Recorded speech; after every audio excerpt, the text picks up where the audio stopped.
아멘.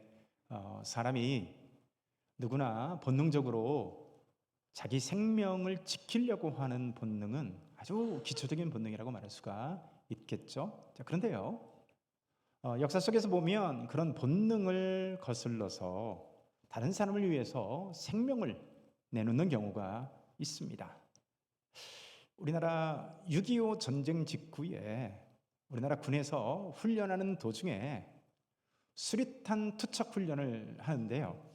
근데 그만 투척된 이 수리탄이 엉뚱한 데 떨어진 사건이 있었습니다. 당연히 훈련병들이 되게 많이 이렇게 군집해 있었고 밀집해 있었기 때문에 당연히 대형 사고로 이어질 수밖에 없는 그런 상황이었습니다. 네, 당시 훈련 지휘하던 책임 지휘자였던 강제구 소령이란 분이요, 이 수류탄을 향해서 망설임 없이 뛰어들었습니다. 그래서 수류탄을 감싸 안은 거야. 이 강제구 소령은 그 폭발로 인해서 현장에서 순직했으나 그 희생으로 말미암아 수많은 사람들이 목숨을 건지게 되는 대형 참사를 막을 수 있었다는 거예요. 여러분, 아무도 강제구 소령을 향해 수류탄이 터졌으니까 네가 뛰어들어라 라고 말한 적이 없어요.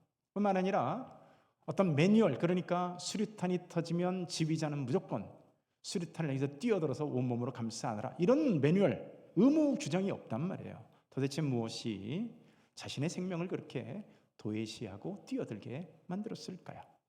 오늘 본문을 보면 아주 이와 유사한 사건이 대략 한 3000년 전에 유대 광야의 아둘람 굴 근처에서도 일어나게 됩니다. 바로 다윗 왕을 위해서 목숨을 걸고 베들레헴 우물물을 떠온 바로 3명의 용사들에 관한 이야기가 오늘 저와 여러분들이 읽은 본문 가운데 기록되어서 있거든요.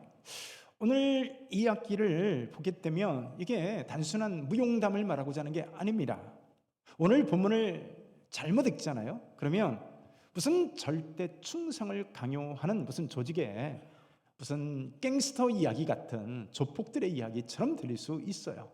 여러분, 오늘 본문의 다윗의 상황은 사울 왕의 집요한 추격을 피해서 아둘람굴 근처에 지금 은신하고 있는 상황이었습니다. 자, 그런데 블레셋 군대가 다윗의 고향인 베들레헴을 점령을 한 겁니다.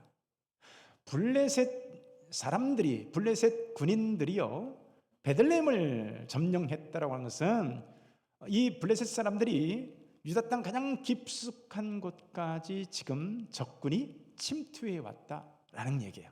자, 근데 이런 긴박한 상황에 다윗의 마음에요, 어떤 하나의 간절한 소망과 갈망이 생겨났는데, 우리 17절 같이 한번 읽어볼까요? 17절 시작. 다윗이 갈망하여 이르되 베들레헴 성문 곁 우물물을 누가 내게 마시게 할꼬 하매. 자, 어떤 마음의 갈망이 생겼다고요? 베들레헴 성문 곁 우물물을 먹고 싶다, 마시고 싶다. 여러분이 보면 다윗이 지금 단순히 물 마시고 싶어서 갈증나서 물 마시고 싶다고 한 걸까요? 아니에요. 만약에 그렇다면 굳이 위험한 적진 베들레헴까지 가서 물을 구해올 필요가 없겠죠. 얼마든지 다른 곳에서 물을 마시면 되는 거 아니겠어요? 여러분, 그렇다면 오늘 다윗은 왜 이 베들레헴 성문 곁 우물물을 마시고 싶어 했을까요? 다윗이 지쳤습니다. 오랜 전쟁의 상황과 이 도망다니는 이 도피자의 상황으로 인해서 다윗이 여러 가지로 심신이 지친 거예요. 탈진이 온 거예요. 또 다윗이 베들레헴 출신이라서 이 물에 대한 추억이 있습니다. 오랜 도피 생활을 하는 동안에 자신도 모르게 목자로서 예전 어린 시절에 한가롭게 이 물을 마셨던 이 추억이 그를 지배한 겁니다. 그래서 그런 와중에 결국 전쟁에 지치고 고향의 이 향수로 인해서 마음이 아주 이렇게 다운되고 무기력해진 가운데 오늘 자기도 모르는 가운데 다윗의 마음 가운데 베들레헴 성문 곁에 우물물을 마시고 싶다 했던 거야. 여러분, 전쟁에서요, 이 탑 리더, 그러니까 최종 리더의 마음이 약해지는 거 있잖아요. 이거 엄청난 위기입니다. 자, 이런 다윗의 마음을 다윗의 수하였던 세 명의 용사들이 알게 된 겁니다. 본문에 이 세 명의 용사는 이처럼 가장 위태로운 시기에 다윗 곁을 지켰던 사람들입니다. 여러분, 사람들 있잖아요. 잘 나가고 뭔가 잘 될 때는 사람들이 곁에 많이 몰려듭니다. 왜요? 얻어먹을 게 많잖아요, 그때는. 그죠?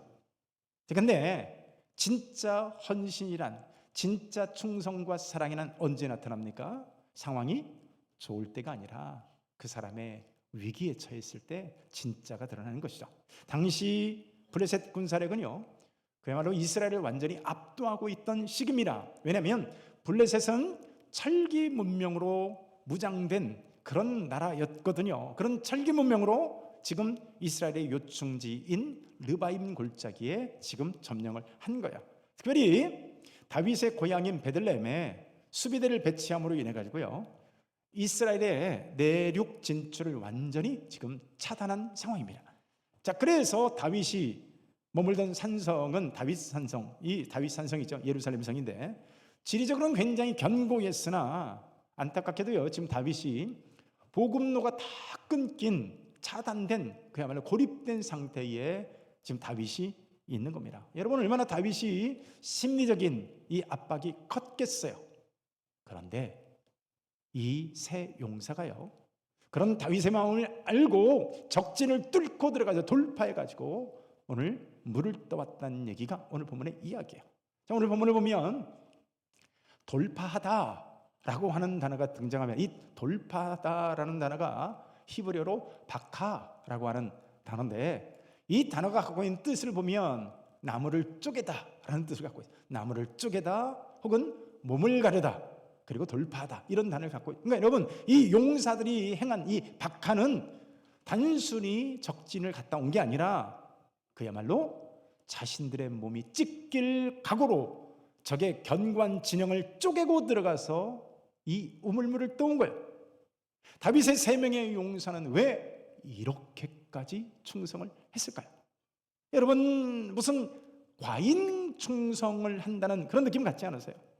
여러분, 왜 성경을 무슨 조폭 갱스 같은 이야기의 내용을 오늘 본문에 싣고 있을까요? 자, 오늘 우리는 그 힌트를 10절에서 찾을 수가 있는데, 우리 10절 한번 같이 한번 읽을까요? 시작. 다윗에게 있는 용사의 우두머리는 이러하니라. 이 사람들이 온 이스라엘과 더불어 다윗을 힘껏 도와 나라를 얻게 하고 그를 세워 왕으로 삼았으니 이는 여호와께서 이스라엘에 대하여 이르신 말씀대로 함이었더라. 그러니까 오늘 성경은 있잖아요, 무슨 단순히 무협지를 쓰려고 한 게 아니에요. 지금 다윗의 공동체가 어떻게 세워져 가는지를 말하고자 하는 겁니다. 사무엘상 22장을 보면 오늘 다윗과 함께 한 사람들에서 얘기를 하는데요, 보니까요, 환난당한 자와 빚진 자와 마음이 원통한 자가 다 그에게로 모였고 그는 그들의 우두머리가 되었는데 그와 함께한 자가 400명가량이었더라. 오늘 블레셋 진영을 뚫고 들어갔던 사람들이 어떤 사람이었어요? 그들도 역시 환난당한 사람들이었고 빚진 자들이었고 마음에 원통한 자들, 이런 억울함을 갖고 있었던 사람. 그런데 그들을 환난 중에 쫓기고 있던 다윗이 어떻게 해요? 받아주고 품어주고 했던 겁니다. 그런 그들이 다윗과 함께하는 동안에 세움을 입고 용기를 얻고, 그래서요, 그들이 점점 성장하고, 그래서 용사가 되고 하나님이 기뻐하는 공동체를 세우는 자들로 바뀌었다는 거예요. 오늘 성경은 그것을 말하고 싶었던 것이죠. 우리 모두는 다윗처럼 왕은 아니지만 사실 각자의 속한 자리에서 리더로 서 있는 겁니다. 부모로서 가정의 리더고, 교회 안에는 여러 가지 맡겨진 부서나 소그룹 같은 데서의 맡겨진 리더라 할 수 있습니다. 그래서 우리 또한 각자가 속한 여러 공동체들이 하나님 앞에서 세워지기를, 여러분 가정이 세워지기를 원하지 않습니까? 여러분들의 속한 부서가 세워지기를 원하지 않습니까? 근데 여러분, 어떻게 해야 그 공동체가 세워지고 복되고 하나님이 기뻐하시는, 축복하시는 그런 공동체가 될 수 있냐는 거예요. 오늘 놀라운 건 뭐냐면 다윗이 세 명의 용사에게, 야, 니들 가서 물 떠와, 이러지 않았다는 거예요. 명령하지 않았어요. 또한 다윗이요, 니들이 임무를 완수했을 때 내가 이러이러하게 내가 보상해 줄게라고는 이런 언급도 없습니다. 그저 다윗이 그 마음 가운데 단식하고 읍조린 혼잣말을 했을 뿐인데요, 다윗이 지쳤어요. 향수에 젖어 있어요. 그래서 자기도 모르는 사이에 누가 좀 베들레헴 성문 곁에 우물물을 마시겠으면 좋겠다, 그냥 혼자 타시겠을 뿐이에요. 그럼에도 불구하고 이 세 명의 용사는 다윗의 마음속에 있는 그 어떤 작은 갈망을 포착하고요, 그것을 기꺼이 자신들의 사명을 알고 돌파하고 들어갔다 오는 거예요. 여러분 생각해보면 그렇습니다. 어떻게 그게 가능할 수 있었을까요? 다윗이 명령하지 않았는데, 다윗이 니들 갔다 오면 이렇게 보상해 주겠다고 하지 않았는데, 눈을 부라리거나 하지 않았는데, 여러분 그들은 봤어요. 뭐를 봤냐면 다윗과 함께 하시는 하나님을 봤습니다. 어떻게 하나님께서 다윗의 삶을 인도하는지 이 모습을 봤을 뿐만 아니라 더 중요한 것 중에 하나가 뭐냐면요, 다윗이 그런 쫓기는 와중이었음에도 불구하고 비치고 마음이 원통한 자들을 품는 그야말로 진정한 영적인 리더의 모습을 그들이 봤기 때문에 그래요. 여러분 지금 보세요. 다윗을 향해 사람들이 몰려들기를 시작하는데 다윗이 지금 누군가를 품어줄 상황이 아닙니다. 사울을 피해서 제 한 몸 도망치기에도 급한 상황이에요. 근데 여러분 그럼에도 불구하고 다윗이 어떻게 해요? 그런 기댈 데 없는, 울타리 없는 그들을 원통하고 억울하고 기댈 데 없는 그들을 다윗이요 마음으로 품어줬다는 거예요. 한번 생각해 보세요. 매일 이 400명의 사람을 다윗이 먹을 것을 책임진다고 해보세요. 여러분 이거 죽을 맛 아니겠어요? 또 혼자 숨는 것하고요 400명을 데리고 숨는 것하고 어떤 게 쉬울까요? 상대는 이 사울은 한 나라의 왕이고 지금 그를 추격해오는 사람들은 일국의 군대예요. 근데 다윗이 어떻게 했다고요? 그들을 내치지 않았어요. 나 지금 힘들다고, 내 한 몸 건사하기 바쁘다고 그들을 내팽개치지 않았다는 거예요. 여러분 그런데 놀라운 게 뭐예요? 오늘 본문에서는 보니까요 다윗이 그렇게 그들을 받아주고 세워줬더니 어떤 일이 일어났다고요? 그런 그들이 오늘 본문과 같이 행하는데 다윗이 힘들었을 때 다윗의 동역자가 되주고요, 다윗이 탈진했을 때, 낙심했을 때 그들이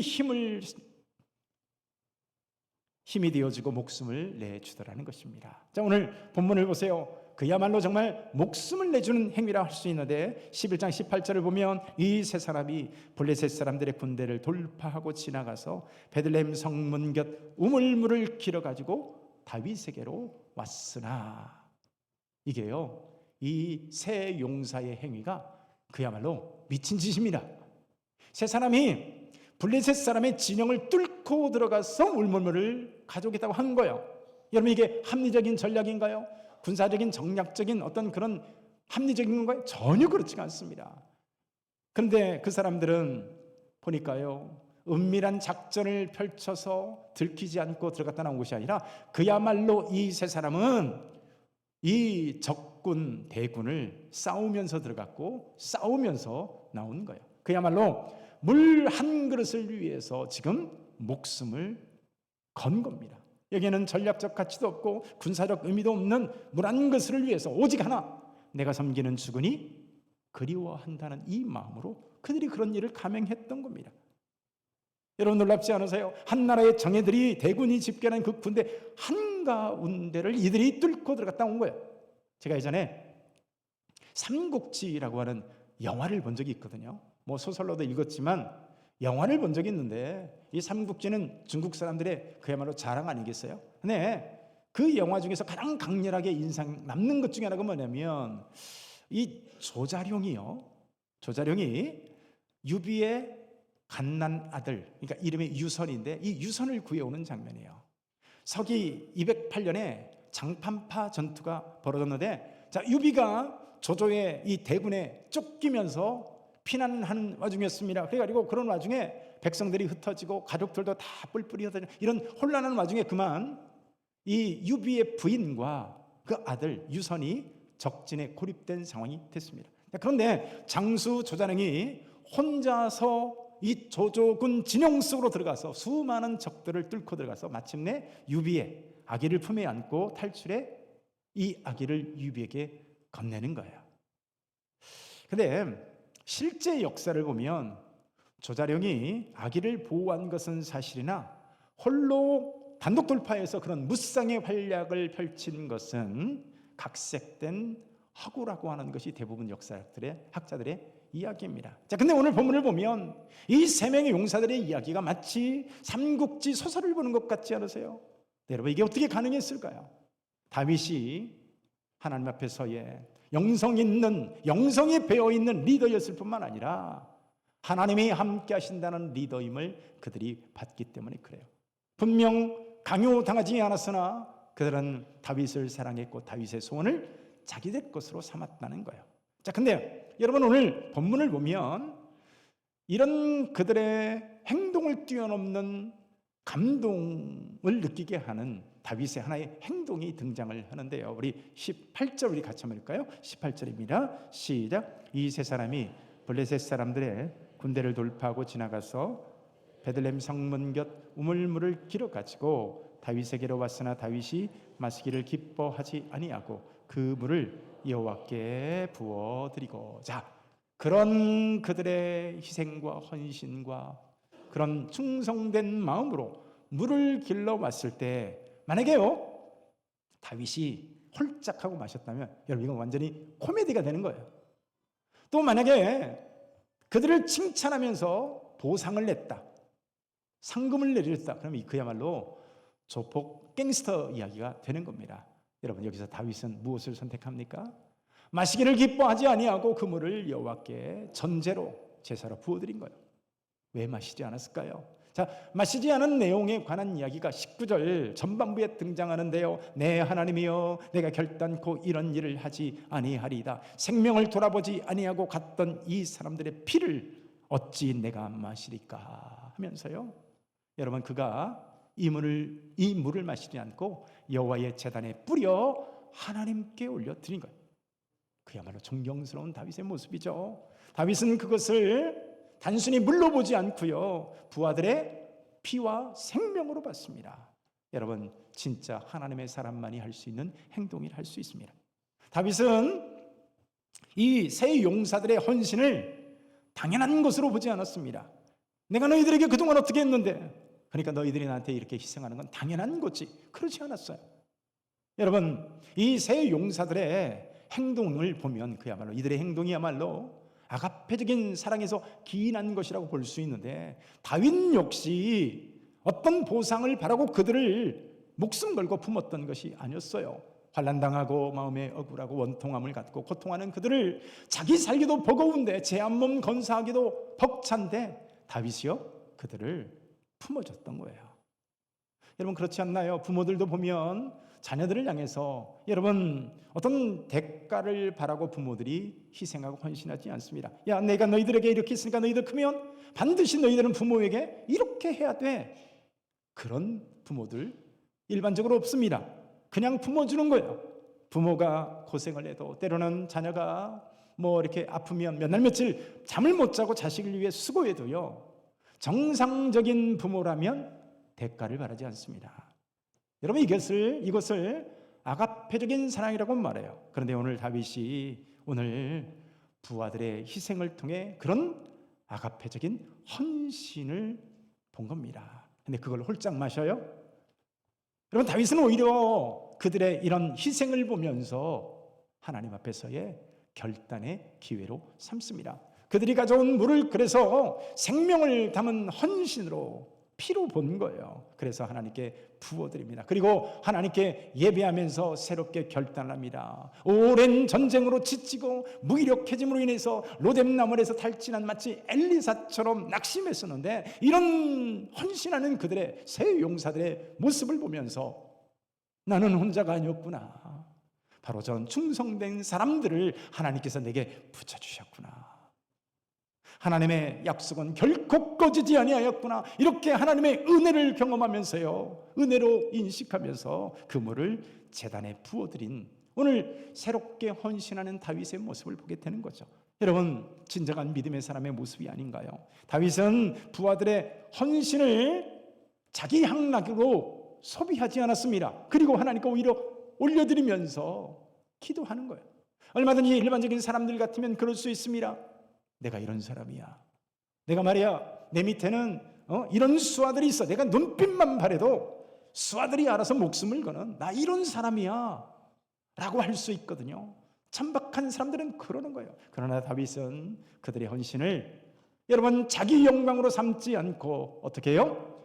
예배로 승화한 줄 믿습니다.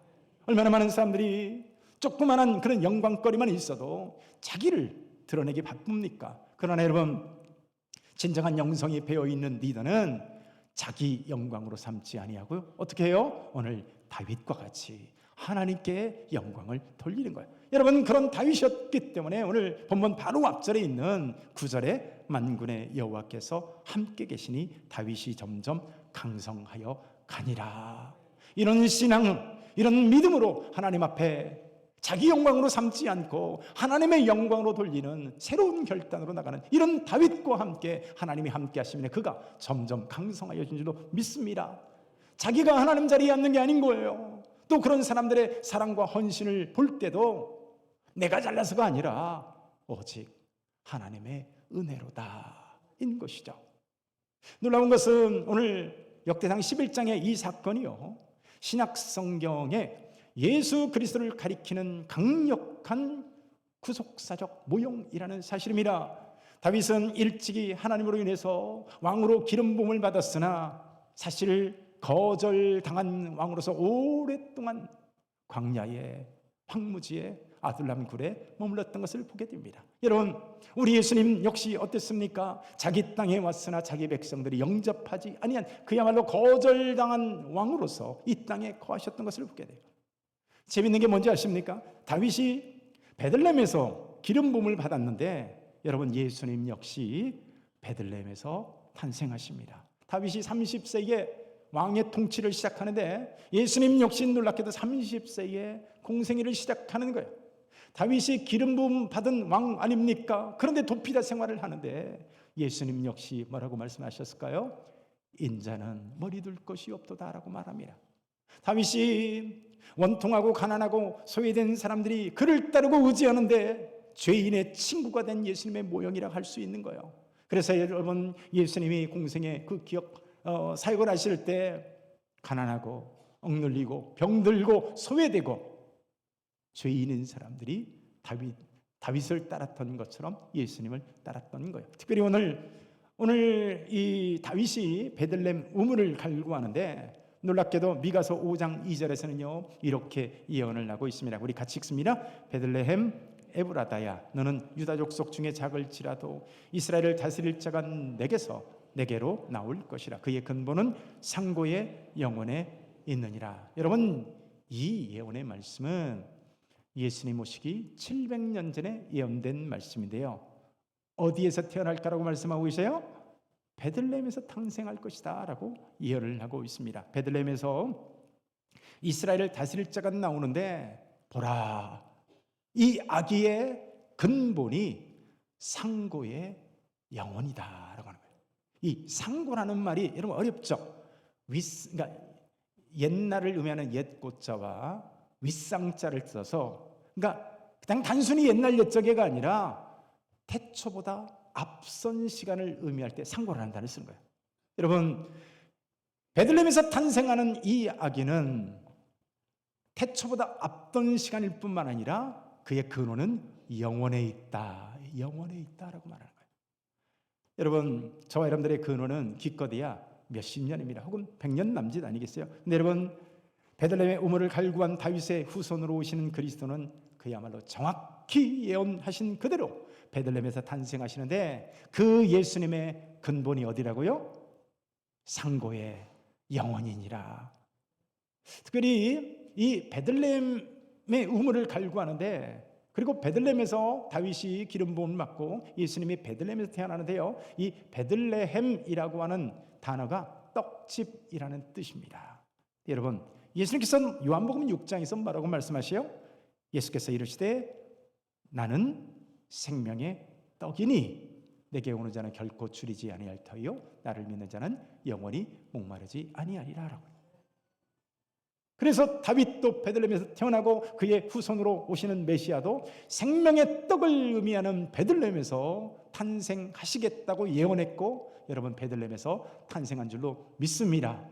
본래 나사렛 사람임에도 불구하고 호적 명령을 내서 만삭된 이 마리아와 요셉이 기어이 베들레헴까지 가서 베들레헴에서 예수님이 탄생하는 거예요. 또 보십시오. 이 다윗의 용사들은 왕을 위해 물을 가져왔지만 예수님은 우리의 왕이시면서 동시에 우리를 위해 자신의 피를 쏟아 내어주신 분인 줄 믿습니다. 오늘 다윗이 충성된 세 사람의 물을 길어온 물을 차마 마시지 못하고 제단에 부어드리는데 그게 전부인데, 예수님 보세요. 자신의 생명을 십자가의 전제로 완전히 부어 죽어주심으로 인해서 죽어 마땅한 우리를 여러분 위해서 자신의 피를 십자가에서 전제로 부어드렸어요. 말씀을 마칩니다. 다윗의 용사들이 적진을 뚫고 물을 길어왔듯이요, 여러분 우리 주 예수 그리스도께서는 죄와 사망의 진영을 뚫고 우리에게 생명을 가져다 주신 줄 믿습니다. 또한 다윗이 그 물을 마시지 않고 하나님께 부어드렸듯이 예수님은 우리를 위해서 생명의 피를 아낌없이 전제로 쏟아 부어주신 줄 믿습니다. 그렇다면 말이죠, 우리는 그 사랑에 어떤 응답하는 사람이 되어야 될까요?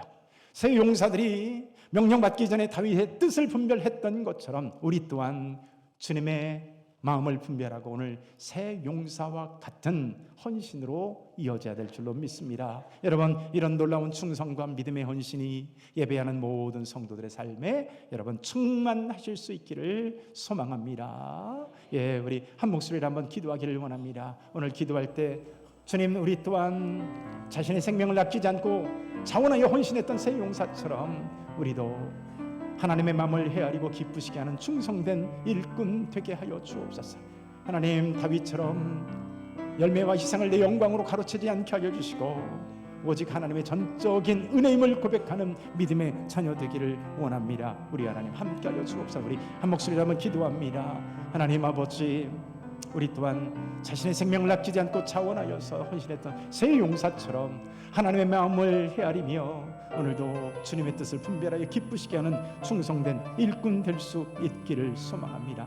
아버지 하나님, 참 내 영광으로 가로채지 않았던 다윗처럼 오늘 전적인 하나님의 은혜임을 고백하는 믿음의 자녀 되게 하여 주시고, 아버지 하나님, 우리 또한 하나님의 은혜 앞에 참으로 이 새 용사와 같은 아버지 하나님 헌신과 충성으로 반응하는 우리 되게 하여 주옵소서. 감사를 드리며 예수님의 이름으로 기도드리옵나이다. 아멘.